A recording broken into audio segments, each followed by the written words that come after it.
Good morning, everyone. This is Patrick. We'll get started in just a minute. If you wouldn't mind in the chat box just putting your name and your program. It's always great to see so many people on the call. So we're going to hang tight here for about a couple more minutes till 9 o'clock. Thanks.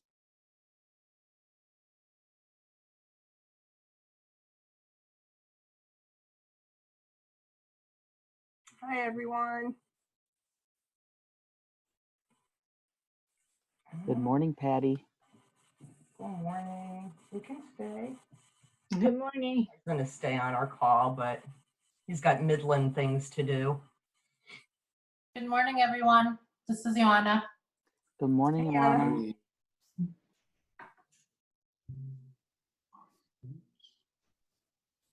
Yeah, Midland has some issues. Oh, my.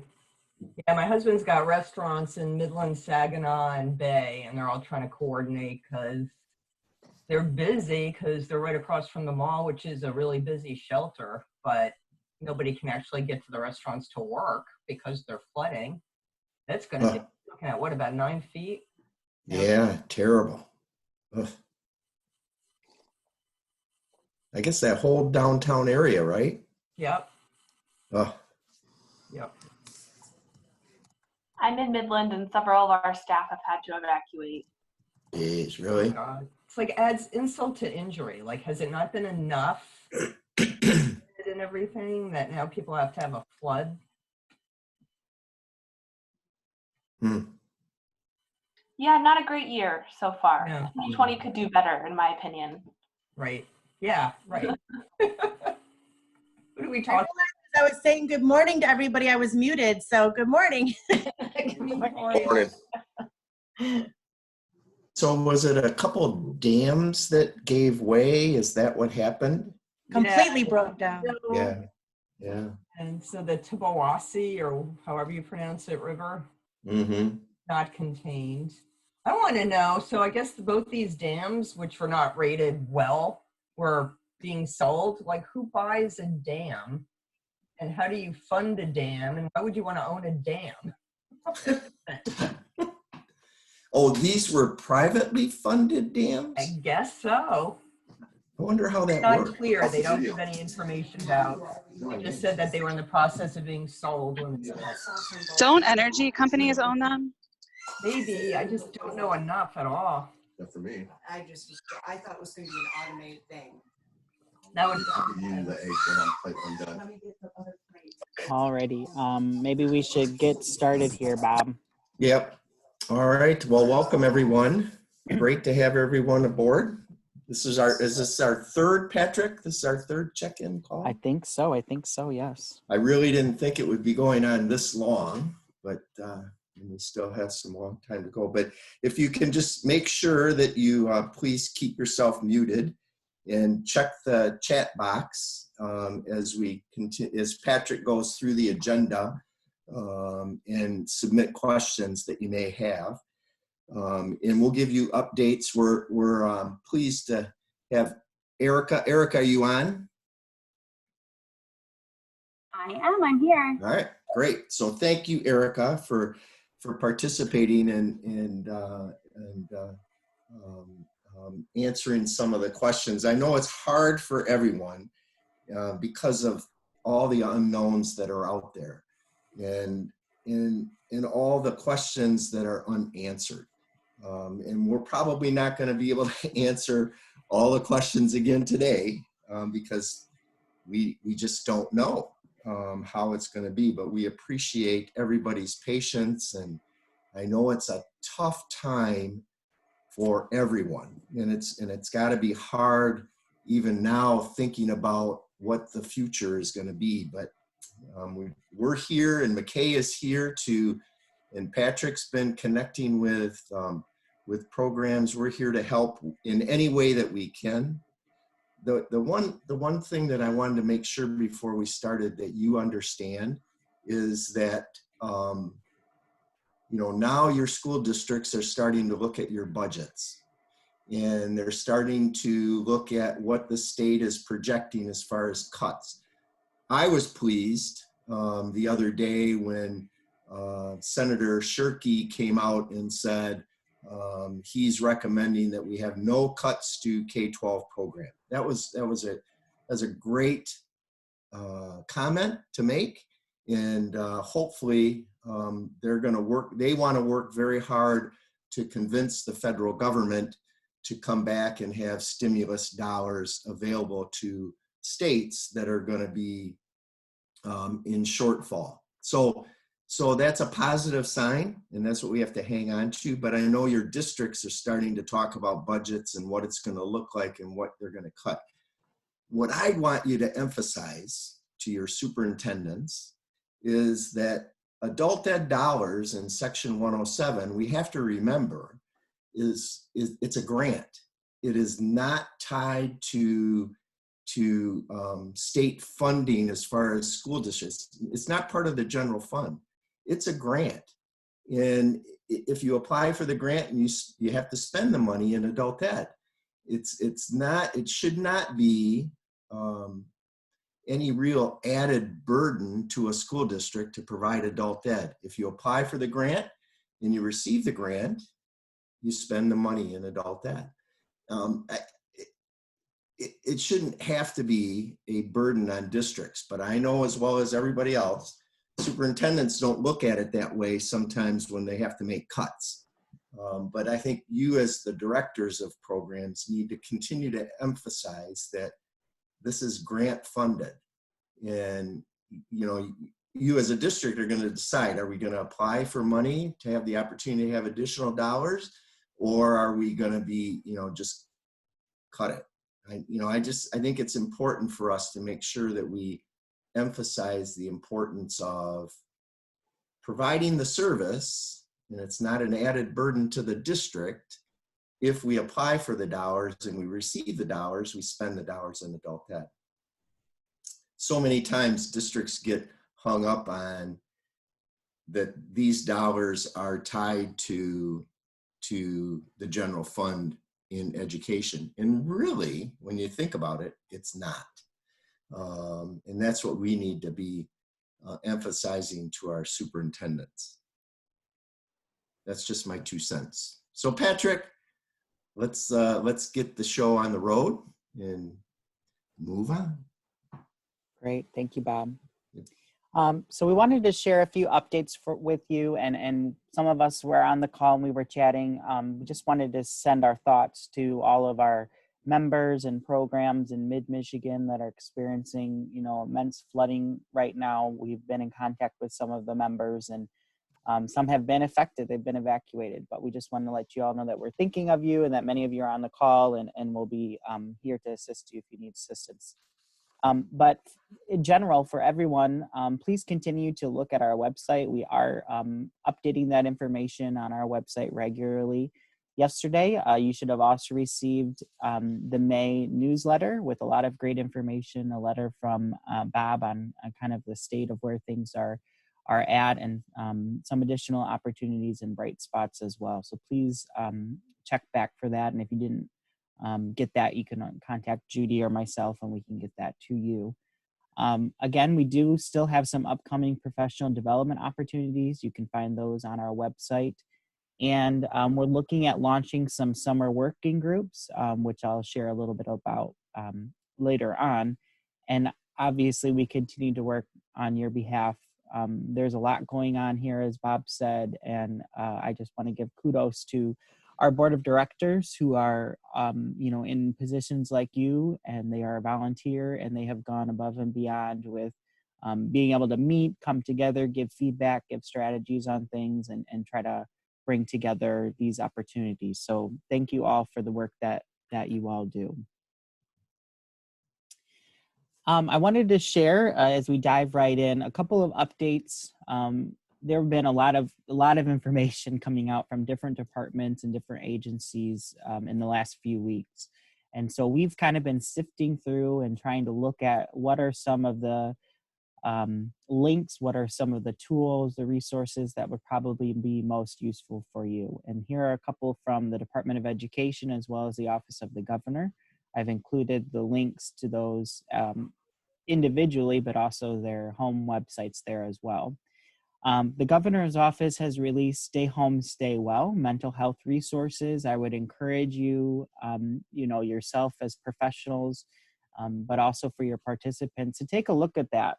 There are a lot of resources that are now free for mental health services in our state through community mental health agencies and through our own government departments, the DHHS. And so we would strongly encourage you to look at that. That's information that you can certainly share out with your participants. And I think that could be really, really helpful for many people that are struggling. And as we continue to possibly have some more challenges going forward. This second document here was released probably about a month ago, but we thought it was worth mentioning again. Again, there is a waiver there for the number of required sketch hours that are needed for a participant, or excuse me, for a teacher to renew their teaching credentials. Typically, for a standard teaching certificate, you have to have 150 sketch hours to renew by June 30th. And I know that we've had a lot of conversations with different programs and different educators about that. The department has reduced that down to 120. So we know that that's it was a challenge for many programs as conferences were canceled and spring opportunities were not available. So we thought that was important just to remind people, as there's a lot of information coming out, and as we get into June, we've already received some emails about, hey, I need more sketches, and so we just wanted to share that information with you. The third piece is we wanted to share from our Alternative Education Committee. Shelley Hansen shared this with us, as well as Jeff McNeil at the Department of Education. They did release some guidance on educator evaluations. I know some of you do have to follow the guidance of your school districts and what those evaluations look like for some of your staff, especially if they are school district employees. And so we wanted to share that additional guidance. Please take a look at that. Across the state, different departments, different agencies, this is a new reality for many of us, and so slowly, but it's trickling out. There are adjustments, and there are changes, there's modifications to a lot of the standing and issuing policies that are in existence. And so this is one of those, is creating some flexibility in those standard requirements that are needed. And the last one, as you kind of think about, summer programming and look to the fall, the Department of Education also released guidance on paper-based packets and other materials, some distribution models, some kind of standard guidance around, what that looks like, who should be involved, who shouldn't be involved, especially if they maybe are experiencing symptoms, and packaging that type of information, especially for your program or for your school district or for any nonprofit agency. So we thought that might be helpful for you all to take a look at those links. And we will definitely send this information out to you all as well, so you have that directly.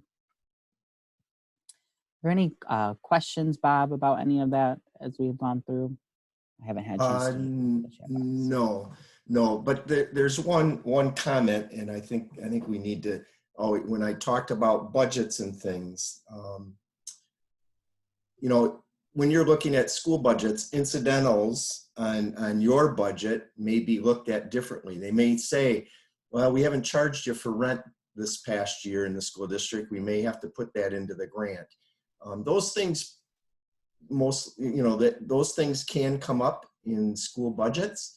And I think with Erica on the line, we can address those things as well, looking at next year and the following year, that we're probably going to see additional costs that the State Office of Adult Ed hasn't seen before, as far as charges to cover costs in your program. So I think we all have to be aware that those things could happen in individual school districts, that school districts are going to look at covering some costs in adult ed that they may have they may have covered in the past and can't do this time. So I think we all have to be aware of that. And Patrick and I talked with Erica yesterday about that subject, that there might be some added costs.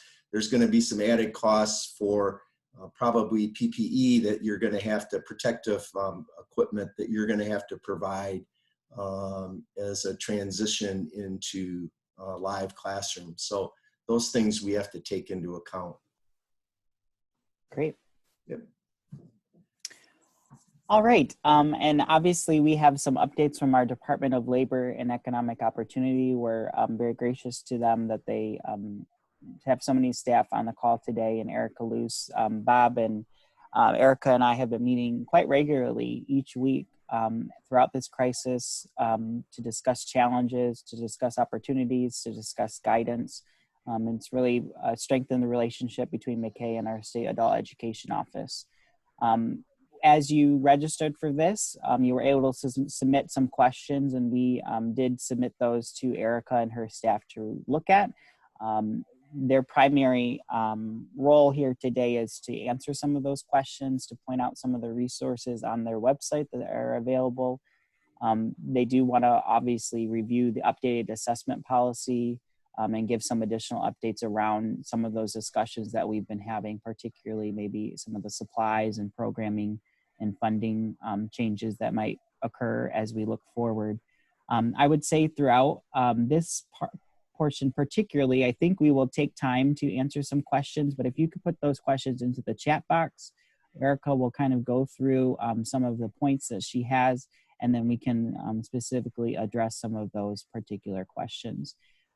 We may not have a chance to answer every single question, but we definitely want to have that captured. So if you can put that in the chat box, that's really helpful for us. And then we can gather that together and get those answers for you, and then return that information back out to you in a timely fashion. So thank you, Erica, and I'll turn it over to you at this time. All right, thanks, Patrick. And I do have some slides, so I'm gonna do my best to share my screen. Oh, it's saying I can't share my screen. So I will allow you to share. Alrighty. New technologies, I tell you. Yeah.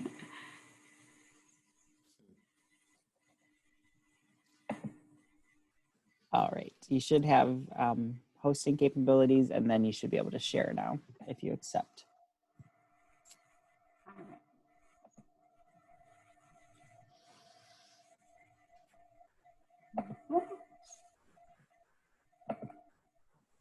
Okay, so I am going to.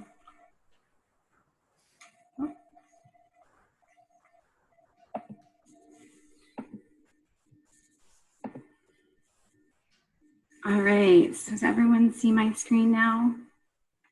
Hopefully. Yep, yes we can, Erica. Perfect. So I just want to start by thanking Patrick and MACAE. Like Patrick had shared, Bob, Patrick, and I have been meeting pretty regularly to talk through, some of the issues that are arising and some of the challenges that programs are facing. And this has been really helpful for our staff. We've always had a good partnership with MACAE, but especially during these times, it's been really critical. I also want to thank our team, because I know that our staff in adult education, we don't have a large staff, but they have been doing so much work over the last couple of months to stay engaged with the local programs and the regions and be accessible and to respond to questions and try and get a feel for what's going on at the local level. So that has been so helpful for us in kind of looking at the guidance that we're putting out and making sure that we're supporting our programs to the best of our ability. And so I know one of our key focuses has been to ensure that we can continue serving adult learners in this, unprecedented time, and as our buildings and physical locations are closing. And so making sure that we're responding to your questions in a timely manner. And I thought it would be helpful to just take a chance to make sure that everyone is aware of the guidance that's out there, but also to give you some background about how it was developed. And then if there are any outstanding questions that haven't been resolved, as Patrick mentioned, please put those in the chat. And we'll do our best. If we can't answer those today, we'll take them back and work on those and get that information back out to you. So the first thing I just wanted to do is make sure that everyone was familiar with the guidance that we'd put out. And, when I was putting this slide together, it was crazy to me looking back at those dates, that March 20th was the first FAQ that we put out, and it seems like an eternity ago in many ways. But one of the things that we also did that just had a couple of questions, that was before all programs were required to be closed with the stay-at-home order. But we also put out a survey to ask programs if their buildings were still open, if they were still delivering services, if they changed their class schedule, and how they were delivering those services. And I just want to take a chance or an opportunity and thank all of you that did take the time to complete that survey. That information was really helpful to our team. We looked at it, we compiled the results each day, shared those with our team. And it also was helpful as we got questions from our leadership about how many programs are still operating, or how are they, are they using distance learning or packets or combinations. So being able to have that information was really helpful. And I just want to thank everyone that completed that. On April 20th, we released the updated FAQ. I do have links here. I believe Patrick has shared those also with the membership. That replaced the initial FAQ. There was some additional guidance we put out. It also was timely. We had some program memo, is what they call it, from our federal office, MACAE. Program memo 20-3 was the initial FAQ that they released. That provided some guidance to states as we were trying to respond to questions. And it was primarily around, we got many questions initially about performance, what was going to be looked at, and would there be considerations taken into account. And that was made clear in that initial guidance, as well as the fact that it was encouraged for programs to continue paying staff during this time, as would be with any, whether it's snow days or other delays. The last piece of guidance we were really waiting on was around assessments. And that came from our federal office in program memo 20-4 that was released April 17th. And they also held a webinar for states that talked about distance learning, and how to support distance education. And that also included, that's when we really got some information about the distinction between assessing a participant for eligibility versus assessing for educational gains and evaluating instruction. And so I think that information was really critical for us as we amended our assessment policy. And then we released that amendment May 8th. And so what I want to share, and I'll kind of go to that document in just a second, most of the information is available on our website. The assessment policy is under the policy section. So you see the highlighted here is the frequently asked questions, and then the assessment policy amendment. I know there were questions about performance that was saying, questions saying, should we address that the measurable skill gain rate we know would be impacted, and that wasn't included in the assessment policy amendment. That was already addressed in the FAQ, and we don't typically include performance information in our assessment policy. Those are separate. And so that amendment was really meant to just be, to touch on how our pre and post testing would be impacted, making sure programs knew that we understand the significant impact on assessments. We want programs to focus on serving their adult learners. And if that assessment policy or the assessment is not, you're not able to get that, we do understand that. And so we're not necessarily going to be looking at the 65% post-test rate. It's not a performance measure in and of itself. We always tell programs it's a tool, it's something we look at. We know there's a strong emphasis on it because it is included in the Section 107 provider calculations, the funding. And so we did want to address that the state was not evaluating or looking at the 65% for the current year. But just to make sure that everyone knew, that was why we didn't talk about the performance in the assessment policy update, because it generally is not in our assessment policy. And as far as the dates, as you see, it is effective May 1st through June 30th. The key here is because we released the amendment once we had additional guidance from our federal office, and that guidance didn't come until the end of April. And so that's the reason that the effective date is May 1st. We are working on some updates to the mayor's system. For example, the key change I would say in our amendment is saying that programs can provide up to 12 hours of instruction before the pretest is required. So if you enroll someone, you determine that they are eligible using one of the alternative methods that are included in that assessment policy amendment, and you enroll someone, you have up to 12 hours of instruction that can be entered into MARES before a pretest is required. That change will go into MARES for the current program year. It's not necessarily going to be, if you had been serving someone in April, then they would be allowed to have 12 hours. So it's going to be for the program year that change will be effective. So I know that there had been concern from programs about what if we had enrolled someone at the end of March or early April. You will be able to enter that participant into MARES and have those 12 hours be included. And I will say too, the end date for the amendment says June 30th, 2020, because we do our assessment policy for each program year.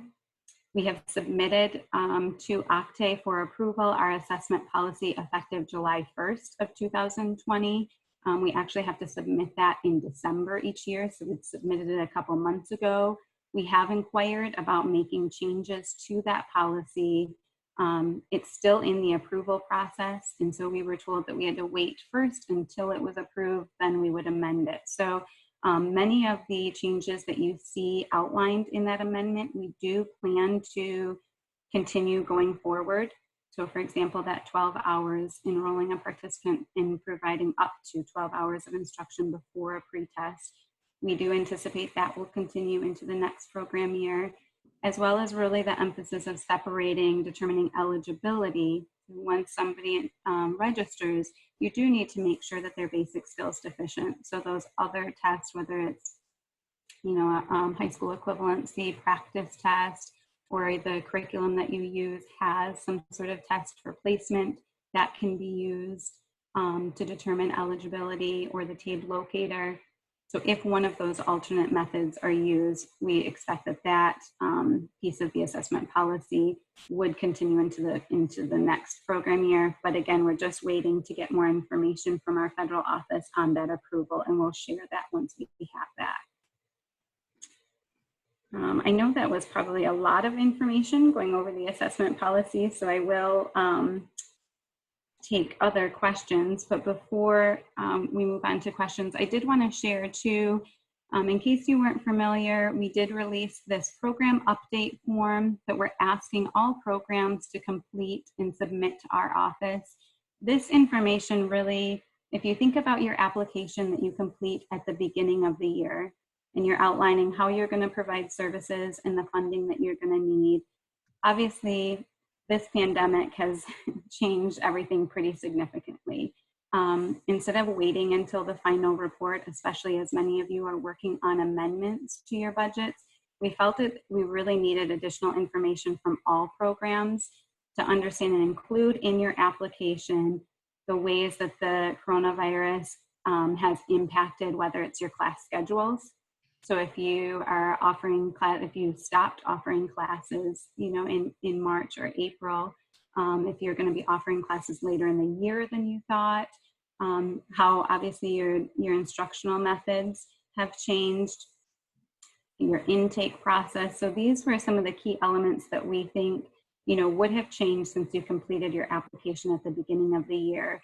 And then also an explanation of any budget amendments. So as our staff were reviewing the amendments that were submitted, that way we had this information for your program. So if you had some additional costs or changes, then that would make sense. Because generally we would like to see, or we must see, that the budget proposed supports the activities that you've identified to complete. So if you are not making an amendment to your federal or state application, then you would email the completed form to the adult ed mailbox, and that address is shown here.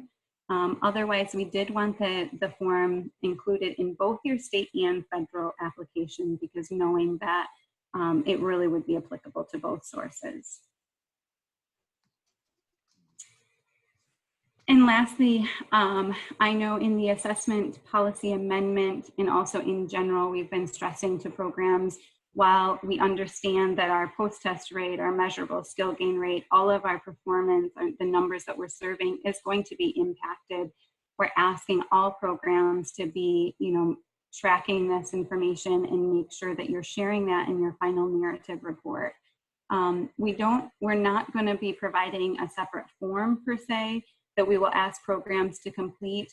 We do feel the majority of this information is available in MARES.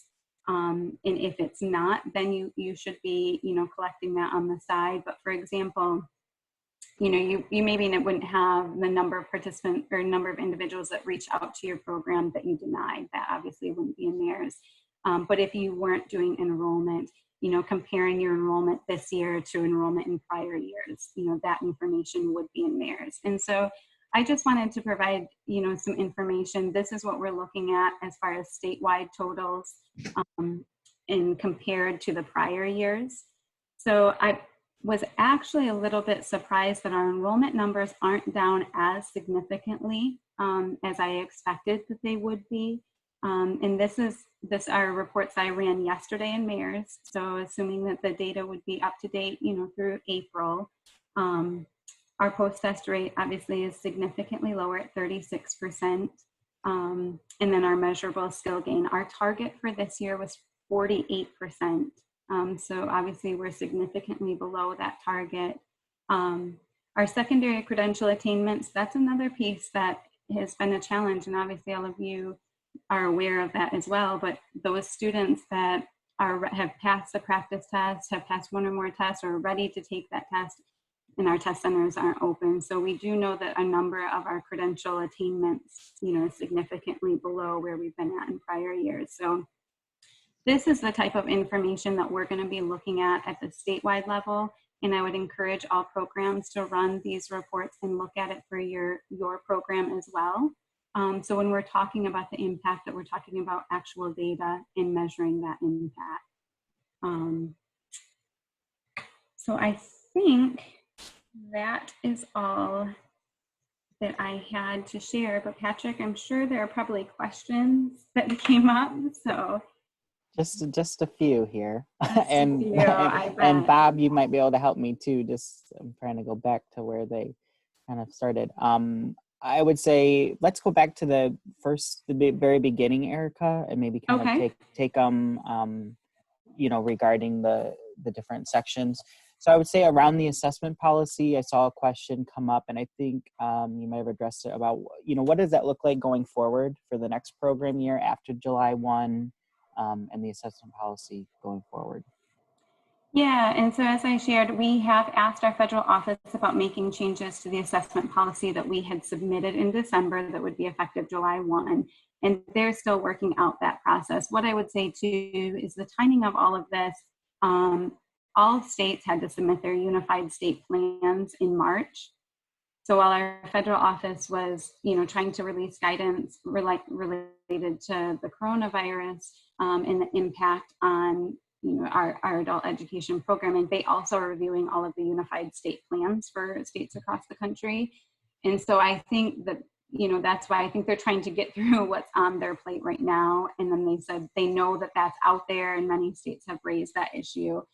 So we'll share that information, but I think it's safe to say that many of the changes that you see in the amendment will be effective for the next current year. Obviously, just the statements about, not evaluating or holding programs accountable to the 65%, that's something that we'll take a look at once we get into next year and see where we're at then. There's another question here around eligibility. It says, can we determine eligibility based on a student not having a high school credential, or do we have to go beyond that? And that's coming from Lori. So I don't know, Lori, if you want to add to that at all. And I would just say, if an individual does not have a high school diploma and that's what they're working on, then that would make them eligible. That is a criteria, assuming obviously the age, that they've met the age requirements. But yeah, not having a secondary diploma and being basic skills deficient or an English language learner are your key eligibility criteria. And so regardless of what their skill level, if they did not have a high school diploma or equivalency and are looking at that credential, that is eligible. So Erica, Yes. if they meet that requirement, they're good for 12 hours, but they still aren't good beyond that? Correct. Okay. Thank you. I mean, and we're not waiving the requirement to pre-test an individual. That is still something that's necessary for educational gains, but we just understand that students, as we're trying to get students in and deliver services, that it might not be feasible, especially now, but even going forward, to do that assessment before they're in classes. And sometimes, you know, a student, I think there's going to be pros and cons. So that's why I think we're going to look at it for the next year and then see where it goes beyond that. You know, because thinking about it, if a student hasn't been engaged in learning for a while and they come in, their initial pretest when they first walk in your door may be significantly lower than after just a few hours when they kind of get back into it. So there might be some gains that we're going to miss by waiting to pretest an individual for 12 hours versus when they first come in. So I think it's not to say that that's what you have to do, but it gives you that flexibility if that's what you need to do. I was going to say, make sure people, when you're asking, make sure at the end of this presentation, and Patrick will be sending it out, check your chat, because Sam has been really good about answering some of these questions as we go through, which has been great. And I just wanted to make sure with Sam, there was a question asked if you could share the results of the survey from the field that you did. And Sam, I think, put in the link that they can go to check the survey results. Is that true? Is that the link, or was that another question that he was answering? No, I was putting the links in for the policy and the FAQ.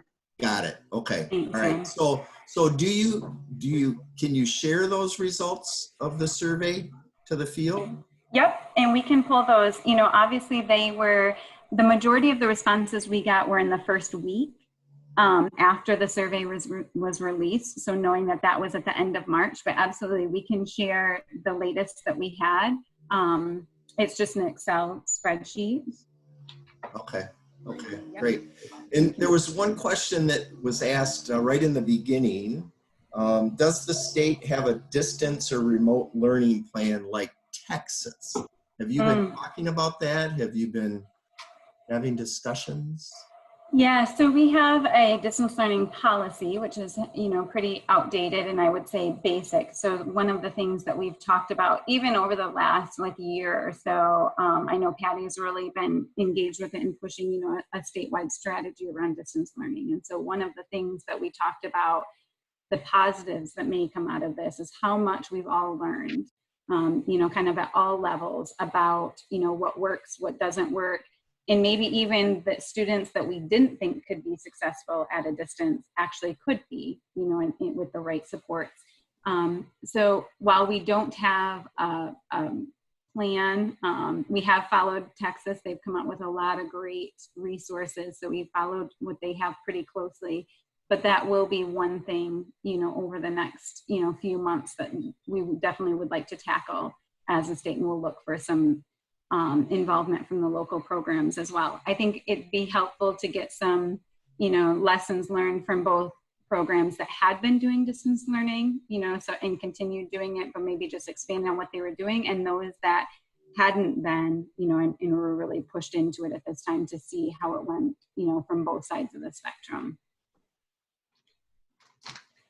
A couple of questions, Erica, around mayors and some of the developments that you're working on there. One question in particular around, is it possible to have a lack of in-person programming? And that it's in quotes, in mayors as a drop-down kind of rationale, or, you know, and we had talked about some of those different things. So I wondered if you or Sue might be able to share what that might look like.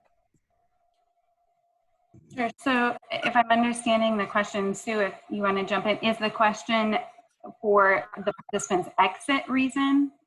Is that what it would be, a box to say? I think they were saying they could track how many drops that they had, or how many participants that felt that they were disengaged due to the virus, that were no longer continuing or no longer able to continue in person or Mhm. so I don't know if that person wants to add to that or not, but that's how I'm reading the question. So to me, it sounds like they're looking for some sort of a indicator to be put in mares, and we hadn't discussed that at this point. We're really trying to avoid putting temporary fixes in mares. Mhm. We're hoping are more permanent, but we can discuss that with the adult ed group. Yep. They're looking at this point, if someone could not do distance learning and they left due to COVID-19, my suggestion would be that they really didn't separate before completion. They completed up until they possibly could before we closed. So I've been saying to mark them as completers, but I understand everything else would have to be manually tracked, as that's the reason they left.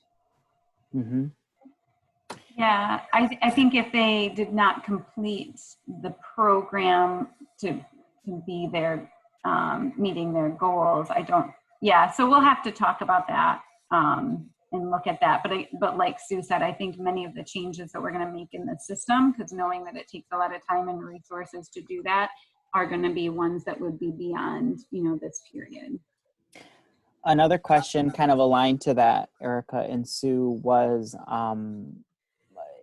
is there going to be some sort of an option to indicate whether or not they were not able to post test due to COVID? And I do think that is a question in terms of, we do have some participants that for whatever reason are not able to post test at the end of the year, but is it important to draw that information out specifically for a COVID related reason? So I guess it's kind of a similar question. Yeah, and I think what we had talked about is, your post-test listing report is going to identify the participants that don't have a post-test in the system. It wouldn't be that you would report, so for example, on the final report, and I think we're still looking at that, if we need to add some questions or fields on that, we will want to pull some information from, that's specific to COVID-19. So while that will identify all participants that don't have a post-test, it wouldn't be that we would have programs including someone from, December or January that didn't have a post-test and say, this was the impact on our program. I think in our minds, this could be different. We'd look to the local programs, but generally from that mid-March timeframe on, anybody without a post-test, it's probably because you didn't have the staff, resources, time, or your building wasn't open for you to do that post-test. So we were thinking of it in terms of timing, but again, I know that may not be accurate, as some students may have disengaged already by the time the program had closed.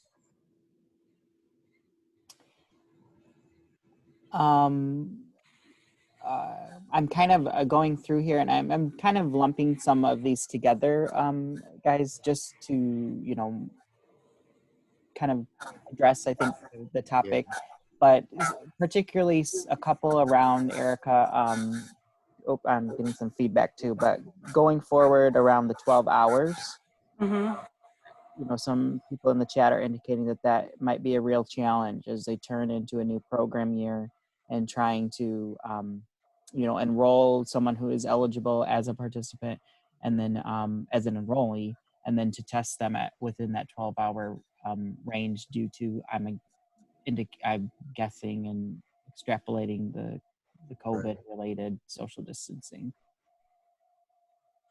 Yeah, and we understand that, especially going into the new year, and we'll, be evaluating things as they come. It's hard to predict where we'll be next year. But at this point, I think that's as much flexibility as we can at this point offer into the next program year. One of the things I didn't mention, and I should have, so I apologize. We have been working with and following very closely the test vendors and the virtual proctoring options that are being, released to programs. So while we did not specifically state that in the amendment document itself, as we reviewed our assessment policy, we identified the tests that are NRS approved and then the format that programs choose to use, whether it's paper, pencil, online, or if they were to go to the virtual proctoring, as long as it's those tests, they can use whichever format works best in their program. I do understand that there's a lot of challenges, and it's a lot, you know, Brian's worked closely, you know, on this and has shared some of the challenges and said it's going to be no easy lift to go to a virtual proctoring model, and especially, you know, with the smaller class or number of students that you're proctoring at any one time, it's going to be a lot more staff time and resources for larger programs. The one thing I would just encourage programs as you're evaluating these options is not to be thinking about them in the short term for, you know, right now, these couple months of pre-testing next year. But I think from all of this, if we've taken anything away, it's to think about how we can offer flexibility and incorporate that into our program going forward for the long term. We have no idea what the fall is going to bring, what next year is going to bring. And I think we need to be ensuring that we're putting our programs in a position that we can more easily adjust to what comes our way. I think we already are, that's kind of what we do in adult education anyway. But I want to make sure that we're not missing this opportunity as we're looking at some of these options. It might not be an option for all of your students, and that's, you know, not the way you would go. But if it did offer you more flexibility for certain situations or for certain students, I think we really want to be evaluating those options from that lens. So I just wanted to make sure and touch on the virtual proctoring that it's coming down, because I know that many programs are looking at that, and I appreciate and I think those that, you know, have offered to be pilots and to take a look at those, to share some lessons with the rest of the field, because I think that's going to be really beneficial for us all. Erica, and this one is it's kind of a budget question, but probably Tammy, you're going to have to explain what you're saying. There was going to be a first-year quarterly wages going to be in place. This will be greatly impacted now. The past 3 years of data being compiled to create the baseline will be high, considering all the unemployment and business closures ongoing. It's not a budget question, it's the performance measures. So, okay. Yep. So yeah, we've been 3 years of information on the wages have been collected, and we haven't been held accountable yet because they're creating the baseline. But now that baseline is going to be totally skewed when it starts next year. Yeah, and that's a great point. I mean, we just went through our negotiation process a couple of weeks ago with U.S. Department of Education. We raised that. So while the data that we pulled in for that negotiation, we will have targets for all measures beginning in program year 2021. And that data, like Tammy mentioned, is going to be based on the last 2 years. So it's based on 17-18 and 18-19. It's not based on the current year, so because we don't have a complete year of data yet. What we were told by MACAE is that I believe it's during the program year, they would be running a statistical adjustment model, their tool that they have, that would be taking all of those economic indicators into consideration, and that they could adjust, and we would have the opportunity to adjust our targets. So we'll see.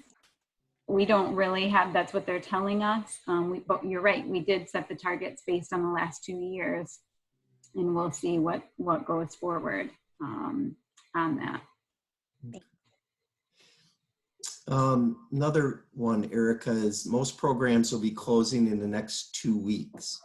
What type of suggestions or guidance will be coming from the state as far as what they're supposed to be doing? Is there any? Well, you know, I think this would be one thing that we could say is similar to years past, which makes kind of feel good to have some normalcy in some ways. But, I think at this point, it would be for those programs that will be closing over the summer, you know, making sure that you have your data up to date in kind of getting some of those things closed out for the current year.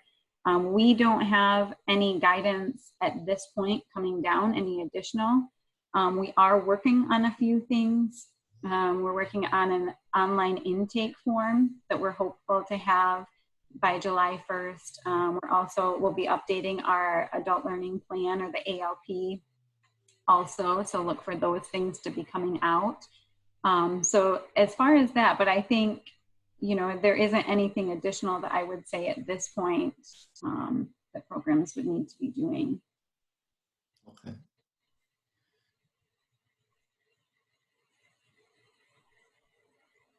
A few questions. I'm gonna wait for Lisa Macheski. She had a question about the word. Go ahead, Lisa. Okay, maybe it's just easier to, I'm typing and it's easier to say it. Sue mentioned that if instruction stopped because of COVID, their exit should be listed as a completer. But what if their instruction stopped, but yet you weren't able to do a post-test? How can they be a completer without a post-test? Well, and we have a definition in the manual that says the term completed or completion refers to a participant who completed the instructional period and or made an educational gain or attained a goal. So if someone stayed with you for the entire year, they completed the entire year with you. They may not have made a gain or may not have been post-tested, but they completed the entire year up until you closed. So those that are, like are on a plan gap, just to kind of keep them in motion, and didn't end up, they couldn't for whatever reason do online instruction, we could list them as a completer? From our term that we have in the manual, yes, they would be defined as a completer because they completed up till you closed, yes. So unless you have a different feeling on that, but that's the definition we have in the manual. They didn't drop out. They didn't leave because they dropped out. They left because we could not provide that instruction and they didn't have the ability to do that distance learning if you offered it. Yeah, and I think that the exit status has been, there has been, some back and forth on that, because I think in general, it's not as much on what completed means, but as much what is separated before completion means. And that's basically that they, left your program or dropped out. And so that's where some programs have said, if we close or if they complete, we don't want to say they separated before completion, because then others look at that data and assume that it means that they dropped out. So I think that's where Sue's saying if they completed the instruction that you provided that year, I think in my mind, sometimes the struggle is, to me, completed means they're done. They don't need to come back. And sometimes they may have completed this year and they will come back next year. So, to be honest, I think we kind of defer to the local programs like Sue's saying on that. And these are the definitions that we've given you as far as that they completed that instructional period or they attained their goal. And so you would make the determination on what you think is most appropriate, because a lot of times programs are sharing this information with their boards or others, and they don't, if it isn't true that that person simply just left the program, if they stayed till the end, they don't want it to appear they separated before completion. But Erica, for this year, would it maybe be more of an advantage to show that students couldn't continue because of the pandemic and not show as many completers? Because then we're going to have a without gains, and that's going to look worse to me than having drops without completion due to the pandemic. That's where I struggle with it a little bit, and I think that we need to have more conversation on that, Tammy, because I think that's exactly true. That if you're saying they completed but they didn't get a post-test and you had to cut your instruction short, they completed what you offered, but at the same point, it wasn't the full instructional period. Right. Yeah. I mean, what advantage or disadvantage is there to have more drops than completers? Just at our local level, not at the federal performance? Like when they're looking at our data, are they gonna, is it gonna look worse to see completers without performance, or is it gonna look better to see drops and understand, obviously, that it's due to the pandemic? Right, and especially like you're saying, if we're saying we had such a significant impact on our performance, but yet it's showing all these people completed. Yeah, yeah. I don't think we're going to put completers in our program unless they actually the distance learning and completed, because otherwise it's going to skew the data. And it's yeah. I think that's so. I think we'll kind of take that back and have more discussion. But I would kind of agree. I think kind of where we were just talking about it is be thinking that if we're showing they completed, what that means when you're providing that information. Hey, Sue, while you were on, I know that there were questions asked before about plan gaps. Do you mind just sharing, because especially if they had a student that, has left the program in March, how long can that plan gap if they were going to come back into the next year? Plan gaps can run up to 180 days. You can gap them for up to a 6-month period. However, we do have that stipulation that crossing a program year, we don't allow you to bypass September 10th as an end date for a plan gap, just to give you those 7 days to really be assured that that person returned or didn't return in the new year, to determine whether you need to exit them or continue them on. Because September 17th, if you remember, is our deadline data entry date for the previous year. So I'll be putting out the normal how to close out your year, whether you run a program through the summer or you close through the summer. I'll get that out soon. I think we have those documents on the website as well. But my suggestion is always exit them for the current year, and then before September 17th, if they returned, you can reverse the exit versus trying to predict, should I put in a plan gap or not? I just think it's cleaner if you exit those who you are unsure, and then before September 17th, make that determination if they returned or not, and reopen that record. All right, I want to be cognizant of time. I know that we've got a few questions, and I do think that some of those questions might need a little more detail and maybe a little more analysis by your team, Erica. Okay. And so I do think that some of those questions maybe need to be taken to the mayor's data task force. Or is there an opportunity for some of these questions to be discussed in another format, in like a Zoom or something like that? Have you guys considered that at all?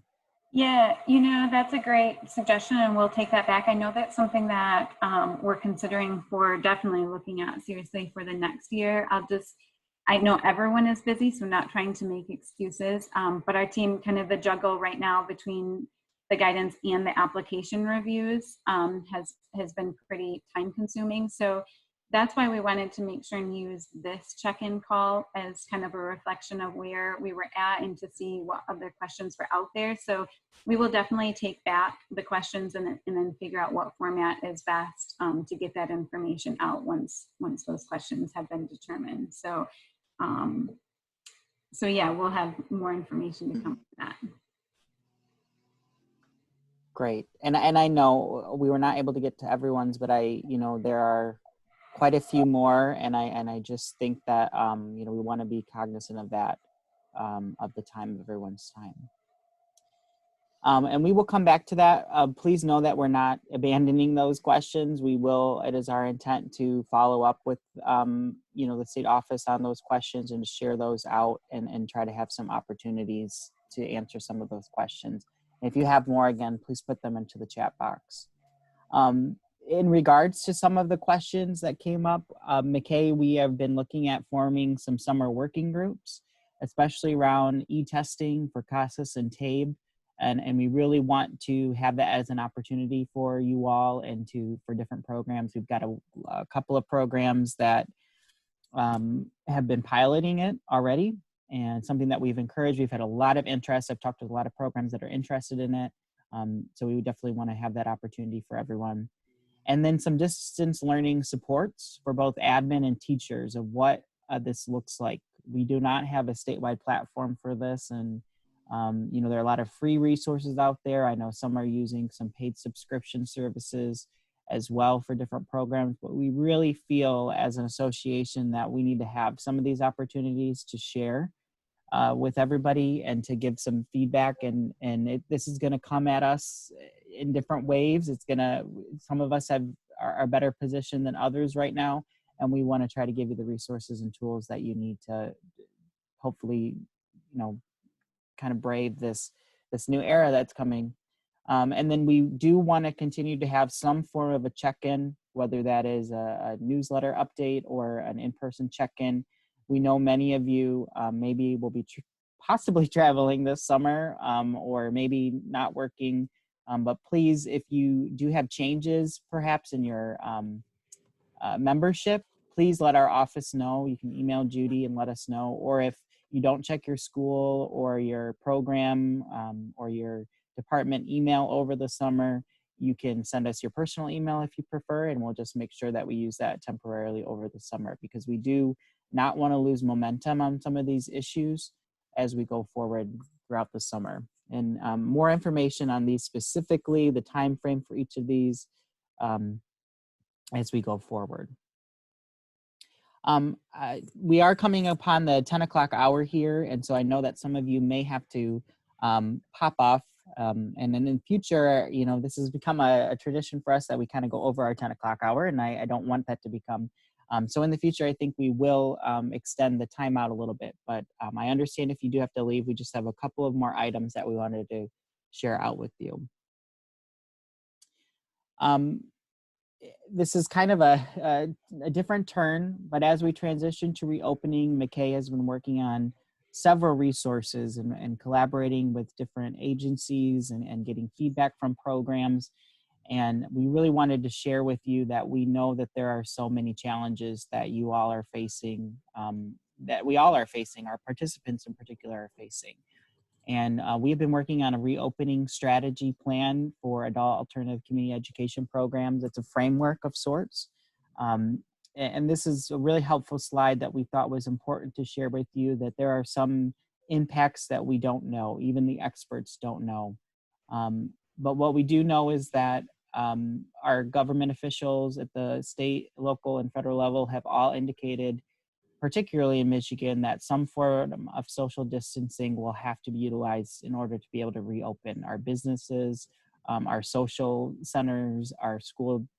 And so we have to keep all of that in perspective as we begin to look and transition to the fall and to think about programming. And it's not too early, I don't think, to begin to have those discussions and to plan ahead and think about that. We also know that Michigan is taking a regional risk-based approach to reopening sectors of the economy, different areas, different geographical locations, different areas that maybe are considered hotspots with different spiking cases. There's a sliding scale of all of those, kind of the criteria for that. And so we do know that that is going to create also some challenges as we transition into a new program year. And obviously, at the forefront, our participants are going to face a lot of personal, professional challenges throughout all of this. And above all, we, in no way does the recommendations that MACAE have, are they meant to supersede any local, state, or federal guidance. You all know that. You work in different locations. You know what resources and supplies and mandates are available in that area. And so we just want to remind you that, you know, what we are offering as our resources, their guides and their supports, and we can't extend beyond that. We can help to facilitate conversations, but that's really what we view our role as going forward. I think what we can expect, though, is that this system, whatever it looks like, is going to have to be varied. It's going to have to be a hybrid system, and it's going to require some flexible options for all of us. And so I think the more that we can think ahead and the more that we can look at different options, and that's why we're excited about these summer working groups, is so that we can share some of those things. And so when we come back into the fall, what is typically our busiest time in a program year and a calendar year, we can be prepared for this as we go forward. A couple of resources that we want to share, and I won't belabor the point too much, but the Department of Epidemiology at the University of Michigan has a wonderful resource about social distancing scenarios and the resources and tools that you can look at. You can actually see, you know, it would be a great lesson for participants. You can go through and do a slider and show what changes in social distancing might mean for peaks in the virus and things of that nature. Obviously, following the CDC guidelines is important. And then last week, the governor announced her Safe Start plan for reopening Michigan. And so we've included that as well. It's a 6-phase plan that is a kind of a framework or a guideline of what the protocols are and what are the parameters for reopening the government and reopening businesses. So at MACAE, this has been a work in progress, and we thank so many of you for your feedback throughout this time, but we are releasing this week a framework and a template for reopening that should be coming to you soon. It is a 5-step document. We consider it a framework for guidance. We know that it's not all encompassing. There are many different factors at play here, but we really want it to be a point of reference for you. It's an adaptable tool that we feel can be utilized in many different settings, depending on the type of programming you do in the office situations that you work in. And it recognizes that each program or region is unique. And that's particular, especially for adult education. And so we would encourage you all as directors, as staff, as administrators to work through the framework as a team and complete that and go through that. Really dedicate some time over the next couple of weeks and into the next program year to follow that framework and to consider what are the feasible options for programming, for work, for staff, for financial implications, all of those considerations as we go forward. So we will be sharing that out with you by the end of this week. Any questions about the framework? Couple of great questions coming in, and we will address those as well. Bob, did you want to share a couple of advocacy updates just kind of to round us out here in our discussion? I know that's a hot topic for us all.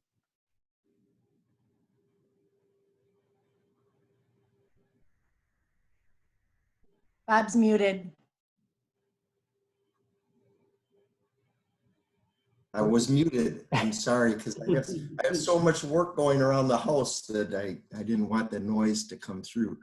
But anyway, I just wanted to make sure that we encourage all of you as members to continue to advocate for the importance of adult ed and connect with your legislators. We've sent you a letter that you can tweak. We've also sent you talking points that you can share. I think, that's still an unknown. Again, as I said earlier, that whole piece of the cuts for K-12 in general education are still up in the air. I mean, the state is looking at just in education alone about a $1.2 billion shortfall. And so I think the state is going to move towards, and along with the 9 other states that we're in coalition with, to encourage the federal government to at least develop some stimulus dollars to support bailing out states in their deficit. So I think that'll be our next rallying point for us, is to encourage our own state to advocate to the federal government to provide those funds. So be looking for that. I think we're going to work on a letter that we can send to our Congress people, congressmen, congresswomen, and to encourage the federal government to look at that. So be looking for that. Hopefully we'll have that in the next couple weeks as they ratchet up their whole budget process. Adult ed has not been, as we talked with Erica yesterday, adult ed has not been in the conversation as far as cuts. That's sometimes a good thing, but we all know that can change on a dime. So we always have to be aware and be watching as to their conversations and what they're having. But again, it's imperative for you to make those connections with your local legislators and your superintendent to make sure that you have their support in the importance of adult ed and the part that we play with workforce development. And really that's the piece that's critical, especially with a state that's one of the highest in the country as far as unemployment. we're going to need adult ed more and more and more. So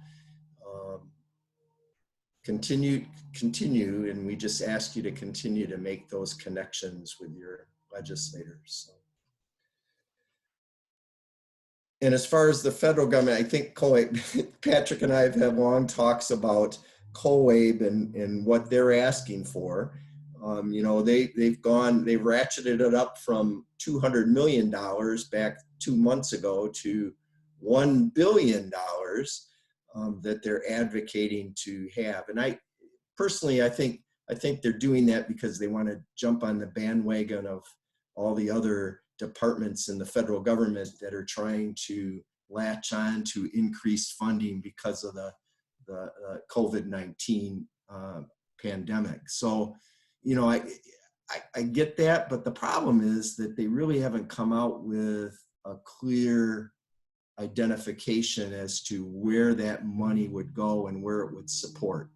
And that's where I think we as an organization need to push COABE to, and Patrick's been doing that. Patrick has been connecting with Sharon Bonney and COABE to do a better job at identifying where that $1 billion would go to support adult ed.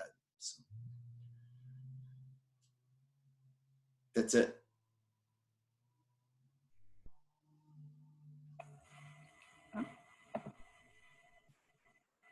Sorry, I was muted. This is kind of, gotta love Zoom. Our kind of our takeaways for you. I know this was a lot of information today, and we will follow up with the remaining questions that were there in the chat box. We will get those out. Some of those answers I know that MACAE we can answer, you know, today for you, and some may need some more detail and investigation, and we'll submit those to the state office for that. But we really encourage you to consider the feasibility of remote testing and piloting. The companies are moving forward and they're working through the bugs, and we've got some people in our state that are trying it out already, and we can put you in contact with them. I think we have to, as Erica said, think long term, and we really have to think about the implications and considerations as we go forward. Communicating with your staff of what summer is looking like, participants. You know, we are coming out of the woods, I think, a little bit in terms of, you know, we were in a really dark place there for a while with the impact. And so now we have to kind of plan and think as we go forward. To Bob's point, I think we need to start having those conversations with our program directors, with our district leaders around what does this look like? How does this you know, what are the implications in our area? You know, can I bring someone in for testing once the stay-at-home is lifted? What does that look like? We need you to advocate. Always important to do that, particularly now and over the summer, to stay connected with us.